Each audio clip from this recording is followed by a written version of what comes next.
Sebelum kita tutup, sedikit saya nambahkan satu sumpah Maulana Syekh Nadim. Biar menjadi perenungan buat kita. Senantiasa kita berkontemplasi dengan apa yang menjadi nasihat-nasihat para guru, para aulia khusus komunitas kita bersama guru-guru kita bersama Maulana Syekh Hisham, Maulana Syekh Nadim. Karena apa yang disampaikan atau kebersamaan kita bersama para masyayikh secara jasmani maupun rohani itu memberikan satu hal yang sangat positif untuk dukungan spiritual kita dan untuk perkembangan kemajuan spiritual kita. Bismillahirrahmanirrahim. Kalamul auliya litasfiyatil anasiril arba'ah. Ada satu sohbah Maulana Syekh Nadim bahwa perkataan-perkataan para wali itu, kalamnya para wali itu untuk membersihkan unsur-unsur yang 4 yang ada pada diri setiap manusia. A'udzubillahi minasyaitonirrajim. Bismillahirrahmanirrahim. La haula wala quwata illa billahil aliyyil azim. Dustur ya Sayyidi Madad. Dustur ya Sayyidi Madad. Dustur ya Sayyidi Madad. Madad Sayyidi Madad. Haq Maulana Syekh Nadim Nadhul ya Maulana Syekh. Ya Maulana Syekh Hisham Qabbani Rabbani. Tariqatuna as-suhbah wal khairu fil jam'iyah yatafaddalu hadratu Maulana Sultanul Awliya qailan. Qara'a Sayyidina Syekh Nasyaban. Allahumma anta salam wa minka salam tabarakta ya dzul jalali wal ikram. Maulana Syekh Nadim mengatakan, Syekh Nasyaban pernah membaca satu doa dengan redaksi demikian. Allahumma anta salam wa minka salam tabarakta ya dzul jalali wal ikram. Bukan ya dzal jalali, ya dzul jalali wal ikram. Kemudian ada yang berkata, qala lahu ahadul ulama.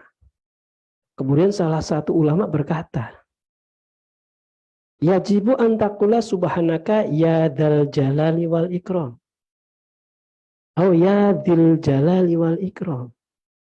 Seharusnya engkau mengatakannya subhanaka ya dzal jalali wal ikram. Atau ya dzil jalali wal ikram. Nah, Syekh Nasyaban mengatakannya ya dzul jalali wal ikram. Faqala lahu Syekh Nasyaban. Kemudian Syekh Nasyaban menjawab mengatakan kepada salah satu ulama itu. Anzuru ila lauhil mahfuz. Saya melihat ke lauh mahfuz. Nadhara. Jadi Maulana Syekh Nasyaban memberitahu, unzur ila lauh mahfuz. Coba lihat. Lihat ke lauh mahfuz. Nadhara fawajada maktubun hunak. Syekh Nasyaban melihat kepada lauh mahfuz dan mendapati tertulis di sana ya dzul jalali wal ikram. Qala lahu Syekh Nasyaban. Ana aqra'u min hunaka. Aku membacanya dari sana. Nah ini aulia itu yang dibaca itu realitas yang tercatat. Bukan hanya berpaku kepada kaidah. Nah ini uniknya para aulia itu yang dilihat dan dibaca ditampilkan realitas. Hakikat yang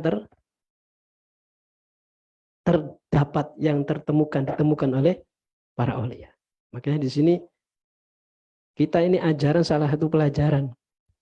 Kadang guru-guru kita dulu juga para kiai mengajarkan demikian. Kalau kamu dapat dari guru kamu bacanya begitu, udah baca begitu. Gak usah protes pakai bacaan, pakai kaidah yang kamu dapat, kamu paham. Nah ini diantaranya diajarkan Syekh Nasyaban seperti itu. Melihatnya di sana. Nah para guru itu kadang ketika memberikan satu aurat sesuai dengan sampaikan dari gurunya, ya udah begitu-begitu. Jadi sirnya dapat. Karena yang dia di sana. Kadang yang sekarang itu nggak begitu. Lebih mengedepankan karena punya paham begini dirubah. Terus begini. Nah itu ada peran ego. Makanya di sini Kenapa kita penting sekali mengikuti apa yang jadi ajaran guru-guru para masyayikh. Terima apa adanya. Tuh, ini belajar yang nggak mudah. Ini bagian daripada kita menundukkan, mengendalikan ego kita. Makanya As-Said Abdurrahman As-Sagaf pernah mengatakan dalam kitabnya begini, murid itu ada dua macam. Dalam hal mensikapi apa yang sampai dari gurunya. Ada kalanya murid itu ketika mendapatkan sesuatu dari gurunya, apa yang sampai berarti perlu mendemonstrasikan dulu pada wilayah akalnya sebelum masuk ke hati. Itu ada. Yang kedua, macamnya kedua, murid itu ketika mensikapi mendapat apa yang datang dari guru, langsung dimasukkan ke hati, langsung diyakini. Kata Said Abdurrahman As-Sagaf, ini yang lebih baik dan lebih banyak, lebih cepat memberikan manfaat daripada yang pertama tadi. Nah, di sini makanya ketika ini pelajaran buat kita, ketika kita menyaksikan ajaran apa yang disampaikan guru dan kita suruh perintahkan, jalankan, amalkan, udah apa adanya, itu nggak salah gitu. Tidak salah. Tapi kadang kalau sikapnya murid yang seperti yang pertama tadi, didemonstrasikan dulu, diunjukkan dulu di akalnya, diproses dulu, lambat itu. Nah, makanya di sini pelajaran ini saya bandingkan dengan maksud Syuhbah Maulana ini tidak sembarangan. Makanya para aulia ketika memberikan kalam-kalamnya aulia itu, para wali tadi tasfiyah, membersihkan anasir, unsur-unsur yang 4 dalam diri kita. Unsur apa aja? Kadang kita nggak kenal unsur apa yang ada dalam diri kita. Apakah unsur, ya kan? Bisa jadi unsur tanahnya, unsur apinya, unsur airnya, unsur udaranya, atau nafsunya, akalnya gitu kan. Nah, ini perannya ketika kita bersuhbah dengan para aulia, dengan para guru khususnya, di situ insya Allah kita mendapatkan tasfiyah yang kita nggak nyadar secara pikiran kita, secara akal kita. Ini penting. Makanya orang-orang yang anti syekh, anti guru ya, akan dibiarkan dengan egonya, akan dibiarkan dan pikirannya akan jauh nggak sadar, tersesat, terlempar jauh. Maka kita bersyukur, jamaah rahimakumullah, bapak-bapak, ibu-ibu, sekian sahabat-sahabat sekalian, kita dikir khotam khawajakan itu bukan dikir asal comot. Dikir yang diajarkan. Nah, ketika komposisi-komposisi yang diajarkan oleh guru kita nggak sembarangan. Ya. Makanya ketika orang mau protes kayak apapun, udah, ini kita yakinin husnul dan apa yang datang dari guru kita, komposisinya sudah pasti ngeliat ke sana gitu loh. Bahkan sampai esensinya nggak hilang. Namun demikian ketika kita mendapat itu penjelasan dari guru kita, terima. Nanti di situ akan mengalir berbagai macam banyak penjelasan atau inspirasi-inspirasi menjadikan kita lebih paham. Nah, ini siapnya hati. Makanya kita bersyukur bisa menjaga istiqomah, ya, zikir khotam khawajakan yang minimal seminggu sekali. Yang bisa tiap hari, alhamdulillah gitu kan. Itu sebagai bentuk satu keberkahan yang perlu kita jaga. Makanya pesan-pesan guru kita, kalau sudah dibangun ada majelis, ya udah jaga istiqomah. Jaga istiqomah. Yaitu satu paragraf. Karena yaqulu Maulana, kata Maulana Syahnadim, ketika dulu Maulana pernah mengatakan, Bismillahirrahmanirrahim, nahnu nahtaju minnal ulum ma dunal arsh wa ma fawqal arsh. Kata Maulana, Bismillahirrahmanirrahim, kita ini butuh, kita ini perlu pengetahuan-pengetahuan, perlu ilmu-ilmu yang ada di bawah ars dan ada di atas ars. Coba gimana? Ilmu di bawah ars ya, yang terjelma sampai ke dunia. Terus, fi mustawal akli wa fawqihi, yang ada di dataran akal dan yang di atas akal. Perlu. Nah, ini kalau kita renungkan, kita ini punya akal. Seluas-luasnya akal pasti mengalami keterbatasan. Makanya ada yang di atas akal. Oke enggak? Ada yang di atas akal. Beyond logic. Ada yang beyond, bukan logic saja. Makanya tentunya kita disiapkan fasilitasnya oleh Allah untuk beyond logic itu. Apa? Hati. Ada akal, di atasnya ada hati. Makanya ketika untuk mendapatkan pengetahuan-pengetahuan di atas akal, terus bisa untuk mendapatkan menerima informasi yang di atas ars, di bawah ars, terus sana. Karena kesiapan hati dan rohani. Allah kasih tubuh fisik, di balik fisik ada nafsu, kemudian di atasnya ada akal, ada hati, ada roh, gitu kan? Itu mengalir dari sana. Makanya kenapa para masyayikh, para aulia, para guru memberikan satu tempaannya dengan tazkiyatun nafas, mengendalikan nafsu, mematikan, mengendalikan, terus meleburkan. Biar yang hidup hatinya itulah yang siap untuk menerima, bukan hanya akalnya. Makanya para aulia pengetahuannya ya ada beyond logic. Tidak takut dikatakan halu apa, enggak halu, emang realitas, semua yang ada itu realitas. Orang yang mengatakan halu karena hanya berhenti kepada logik doang. Enggak mengakui ada beyond logic. Manusia itu karena makhluk langit, juga makhluk bumi. Tidak mungkin kalau hanya wilayah bumi saja. Itu kan dibuktikan dengan hadirnya Rasulullah Mi'raj sampai kemana gitu kan. Itu. Makanya subah Maulana itu luar biasa dahsyatnya kalau kita renungkan. Kita bukan menafsirkan, merenungkan, biar kita terbuka hati kita untuk menerimanya dan bisa mendapatkan inspirasi menambahkan kekuatan iman dan keyakinan kita. Sehingga kita bertorekoh itu benar-benar bertorekoh. Bukan sekedar ikut-ikutan, bertorekoh benar. Jadi merasa jadi seorang salik, suluk. Itu akan merasakan istimewanya suluk di sana. Wa ala hasbi tajali. Isu-isu baru luar biasa. Wa ala hasbi tajali yuhki sahadatuna al-kiram. Guru-guru kita, tuan-tuan kita yang mulia itu, beliau berbicara, bercerita itu ala hasbi tajali, sesuai dengan tajali yang tampak. Jadi menyaksikan tajali. Ya. Apa yang diceritakan itu adalah realitas. Manifestasi yang hadir semuanya. Jadi bukan basa-basi dan menyampaikan apa adanya. Walaysa ala hasbi talabi nufus. Jadi bukan karena atas dasar pada wilayah-wilayah tuntutan nafsu saja, enggak. Iya. Tapi semua tajali, tampil. Makanya ini pendekatan ini diajarin oleh guru kita. Seorang sufi itu, para guru itu, para aulia, para syuyukh, ya, melihat semua yang tampil dalam kehidupan sebagai manifestasi sebagai tajalli Allah Subhanahu wa taala dan tidak terbatas. Makanya menyaksikan semuanya jadi sumber pengetahuan. Melihat kanan kiri apapun jadi pengetahuan yang mengantarkan kepada siapa yang jadi ditandain. Semua jadi ayat, jadi tanda.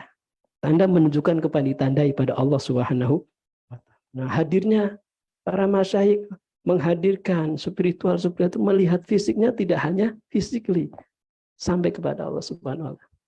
Ini makna kita bisa akan mendapat pemahaman dalam perenungan. Ketika fana fi syekh itu fana fillah. Sehingga bukan pada sosok saja. Ya, segala sesuatu semuanya adalah tajallinya Allah. Nah ini, apa yang diceritakan para sadatul kiram, guru-guru kita yang mulia itu adalah menyampaikan tajalli yang tampil. Kenapa demikian? Li'annahum yanzuruna li talabi haqiqati tiba'il hadirin. Beliau itu senantiasa memperhatikan ya, pada karakter-karakter siapa para hadirin yang ada. Jadi sesuai dengan kapasitas semuanya kan. Kayak tadi yang pertama, Syekh Nasyaban ketika membaca Yadul Jalali wal Ikram, melihatnya di sana. Bukan kaidahnya begini-begini. Sehingga menyampaikan, nah itu loh. Subhanallah, itu realitas. Itu tajalli. Coba bagaimana kalau kita, artinya guru-guru kita dari masyayikh sampai pada Rasulullah, itu ketika mengajarkan kita butuh pada ilmu yang di atas aras, butuh yang di bawah aras. Karena itu nanti akan menjadikan kita lebih terarahkan sampai kepada siapa yang kita tuju. Allah Subhanahu wa ta'ala. Wali annal muhimma min hadhil kalam tasfiyatul anasir al-arba'ah. Sungguhnya karena yang terpenting dari pembicaraan atau kalamnya ini para masyayikh ini. Untuk apa? Tasfiyatul anasir. Membersihkan, memurnikan seluruh unsur-unsur yang 4. Makanya layak itu. Tidak terkontaminasi sehingga bisa menyaksikan segala realitas yang hadir. Wal auliya yasta'mil.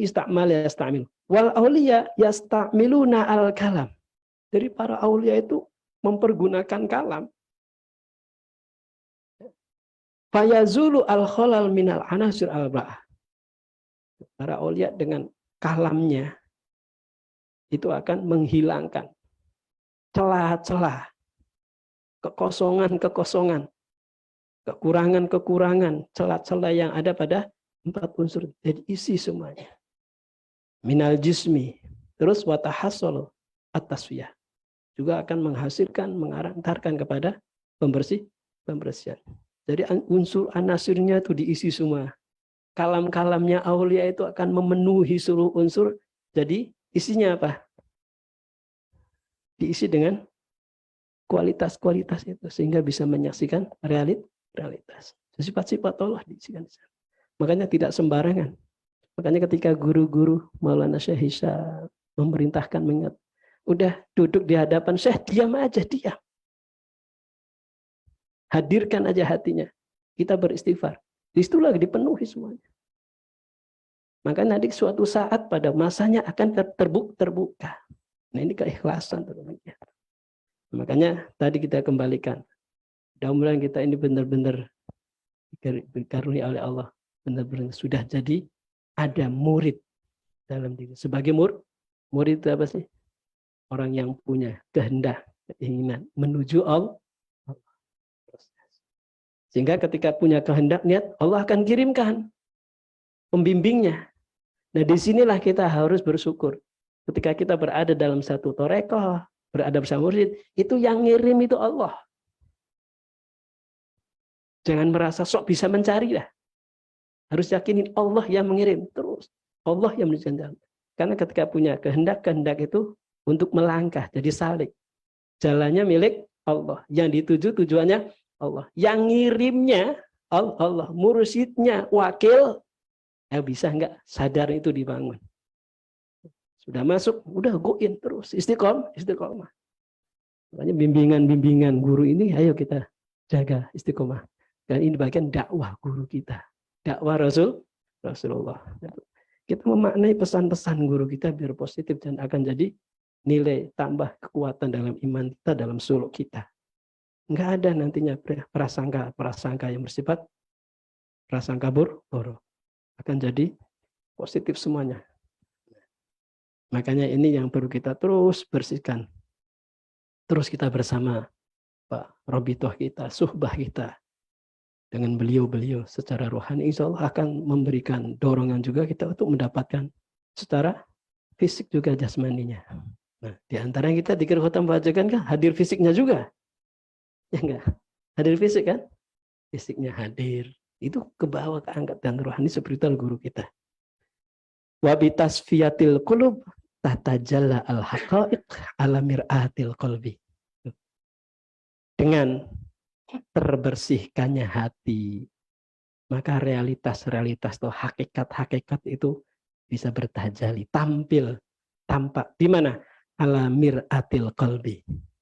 Pada hati yang diserupakan, diumpamakan cermin. Jadi hatinya bersih seperti cermin. Akan bisa menjadi apa? Cerminan. Tampil semuanya tuh di hati itu. Yang tampil apa? Ya itulah tanda-tanda itu dalam itu, maka kesadaran kepada Allah Subhanahu wa taala. Di sini lidha yasta'milu sayyiduna syekh kula anwa'il kalam al hasbi tiba'il basyariyah. Di sini makanya pimpinan kita, syekh kita, para masyayikh kita. Di sini Sayyidina Syekh Al-Maulana mengutamakan Sayyidina Syekh Grand Syekh Abdul Faiz.